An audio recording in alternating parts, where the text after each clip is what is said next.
بہت شکریہ جناب اسپیکر. سب سے پہلے تو میں شکر گزار ہوں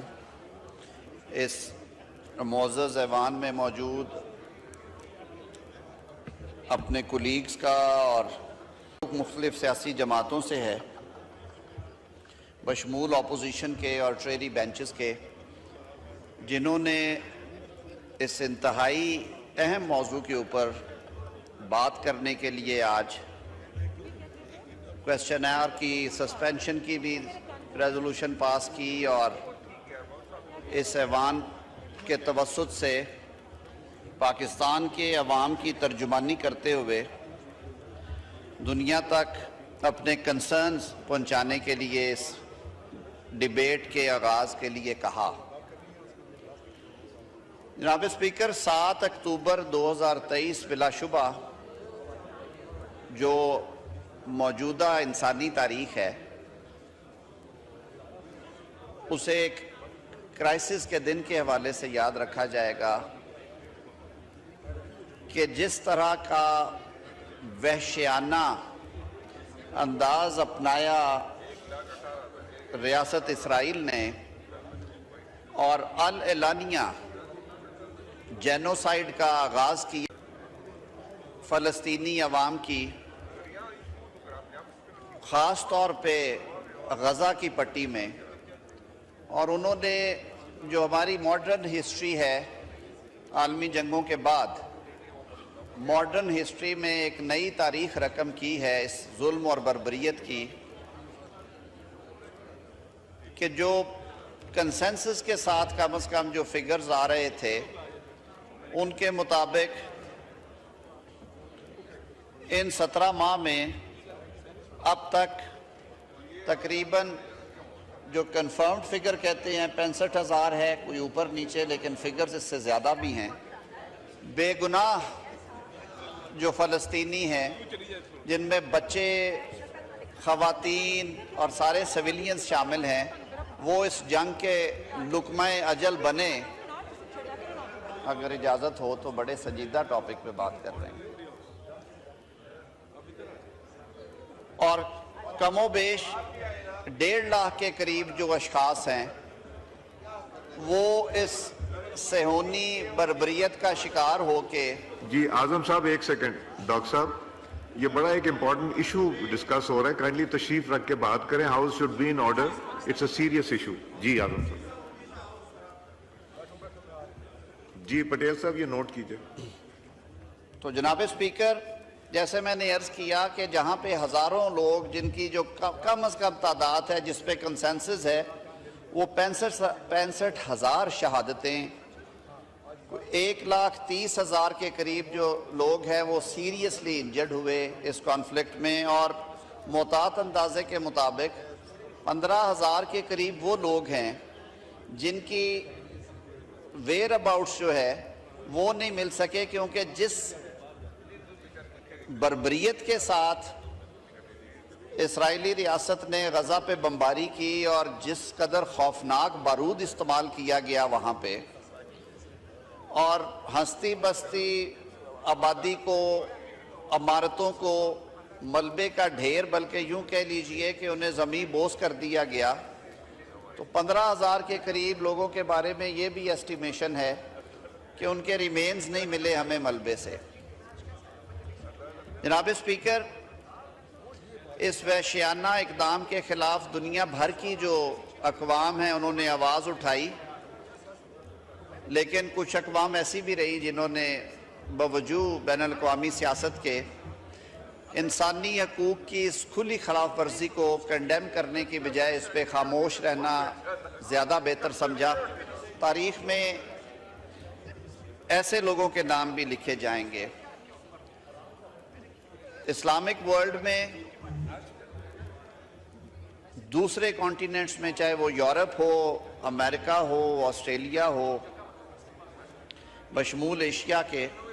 اس پہ بھرپور آواز اٹھائی گئی، سرکاری سطح پہ بھی، غیر سرکاری سطح پہ بھی. میں بالخصوص ذکر کرنا چاہوں گا ساؤتھ افریقن گورنمنٹ کا، جنہوں نے اس معاملے کو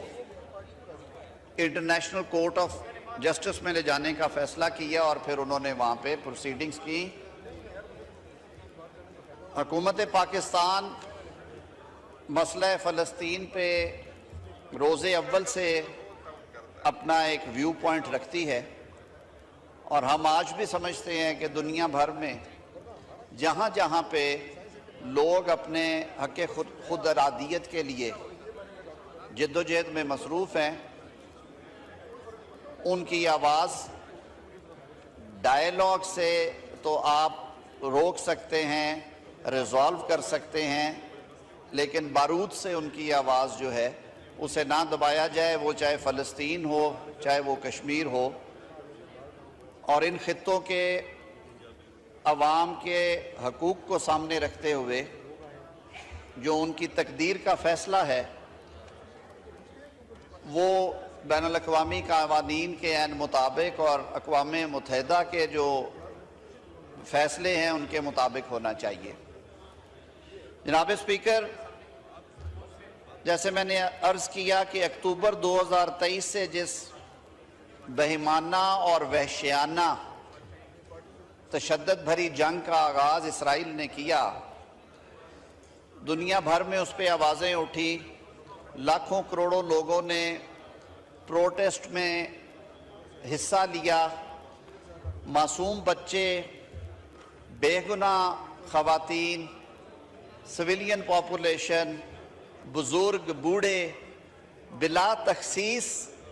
جینوسائیڈ کا یہ جو عمل ہے وہ جاری و ساری ہے، اور اس بربریت میں کمی تو کم ہوئی لیکن دن بدن اضافہ ضرور ہوا۔ آج آپ نے ہمیں یہ موقع دیا کہ جو لیٹسٹ ریڈز ہیں جو ایک دفعہ پھر اس کو انٹینسیفائی کر رہے ہیں اور بے گناہ انسانی جانیں جو ہیں ان کا ضیاع ہو رہا ہے، نہ صرف یہ بلکہ جو ریلیف ورک ہے جناب اسپیکر اس میں بھی شدید تعطل پیدا ہو رہا ہے، نہ ہاسپٹلز محفوظ ہیں، نہ ایمبولینسز محفوظ ہیں، نہ جو ریلیف آرگنائزیشنز ہیں ان کے وہ رضاکار جو بلا شبہ لائق تحسین ہیں نہ وہ محفوظ ہیں، نہ پناہ گاہیں محفوظ ہیں جو کہ اقوام متحدہ کے شیلٹر کے اندر بنی ہوئی ہیں۔ اس کی جتنی مذمت کی جائے وہ کم ہے۔ انٹرنیشنل فورمز کے اوپر بھی اس پہ جو بات ہوئی ان کو بھی ہوا میں اڑایا گیا۔ حکومت پاکستان نے ہمیشہ مسئلہ فلسطین کو اجاگر کیا، نہ صرف اس جنگ کے دوران بلکہ اس سے قبل بھی، اور ریسنٹ پاسٹ میں وزیر اعظم پاکستان میاں محمد شہباز شریف نے مختلف انٹرنیشنل فورمز پہ، چاہے وہ اقوام متحدہ ہو، چاہے وہ OIC ہو، چاہے وہ دیگر ملٹی لیٹرل فورمز ہوں، پوری جرأت اور بہادری سے پاکستان کے 25 کروڑ عوام کی نمائندگی کرتے ہوئے اس مسئلے کے اوپر اپنے دو ٹوک خیالات کا اظہار کیا اور اسرائیل کی اس وحشیانہ اقدام کی بھرپور مذمت کی ہے۔ حکومت پاکستان اور پاکستان کے عوام، اس ایوان میں موجود ہر شخص یہ سمجھتا ہے کہ اس ظلم اور بربریت کا فل فور اسے رکنا چاہیے، اس کا خاتمہ ہونا چاہیے، اور فلسطین کے مظلوم عوام کو نہ صرف اس مشکل گھڑی میں اقوام عالم کی بھرپور مدد کی ضرورت ہے بلکہ اس مسئلے کے پائیدار حل کے لیے بھی سب کو سر جوڑ کے بیٹھنا ہے تاکہ ظلم کی یہ داستان دوبارہ نہ دہرائی جا سکے۔ جناب اسپیکر، میں زیادہ وقت نہیں لوں گا۔ میں سمجھتا ہوں کہ آئل کے اس طرف اور اس طرف بیٹھے ہوئے دوست اور ہمارے جو ساتھی پیچھے بیٹھے ہوئے ہیں انہیں بھی مناسب موقع دیا جانا چاہیے کہ وہ اپنے خیالات کا اظہار کریں، لیکن میں بات کو مختصر کرتے ہوئے ایک بات بالکل کلیئرٹی سے کہتا ہوں کہ پاکستان کے عوام کا روز اول سے اور حکومت پاکستان کا، حکومت وقت کا اس پہ دو ٹوک موقف ہے کہ ہم مظلوم فلسطینی بھائیوں اور بہنوں کے ساتھ کھڑے ہیں، کھڑے رہیں گے، اور اس ظلم اور بربریت کی بھرپور انداز میں مذمت بھی کرتے ہیں۔ ریلیف کے حوالے سے جو ہم سے بن پایا اور جو بن پا رہا ہے وہ ہم کر رہے ہیں، اس کے علاوہ اگر کوئی انٹرنیشنل لیول پہ بین الاقوامی قانون کے تحت جو بھی فیصلے ہوتے ہیں پیس کیپنگ کے لیے، پاکستان آپ کو سر فہرست نظر آئے گا۔ بہت شکریہ۔